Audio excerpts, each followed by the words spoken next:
ხო, გაიდაუშვათ შეიკრიბთ და ესე ვთქვათ, დავარქვათ 20,000, 30,000 კაცი და რა მერე. რას გააკეთებთ გამაგებინე რა?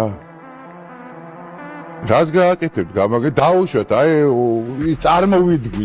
წარმოვიდგინოთ, მაინც რომ გაიმარჯვეთ, ვისთან ერთად აკეთებთ მთავრობას. შემდეგი ეტაპი რა არის? ლომჯარიასთან და გიგაურთან ერთად ინაწილებ მთავრობას?